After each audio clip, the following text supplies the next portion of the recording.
Here is a question. Read it carefully and think about the answer.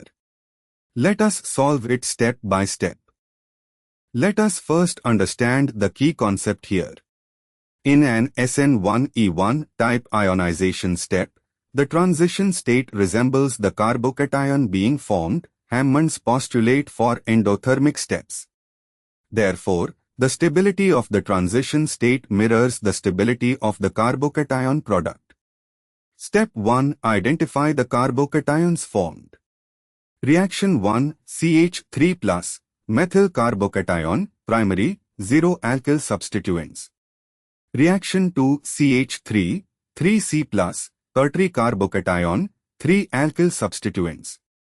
Reaction 3, CH3 to CH+, secondary carbocation, 2 alkyl substituents.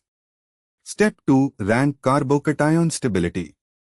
Carbocation stability increases with more alkyl groups due to hyperconjugation and inductive effects. Methyl 1, secondary, 3, tertiary, 2.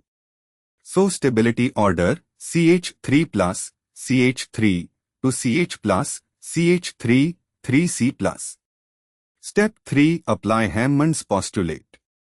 Because the ionization steps are endothermic, breaking a CH bond to form a high-energy carbocation, the transition state is product-like. Therefore, transition state stability follows the same order as carbocation stability. Ts of reaction 1, Ts of reaction 3, Ts of reaction 2. In numerical terms, 1, 3, 2.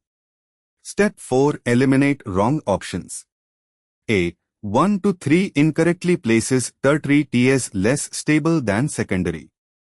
B. 2, 3, 1 incorrectly places tertiary Ts as least stable. D. 2, 1, 3 incorrectly places tertiary Ts as least stable. Only C. 1, 3 2 correctly reflects methyl secondary tertiary Ts stability. Therefore, the correct answer is C. Therefore, the correct answer is option C.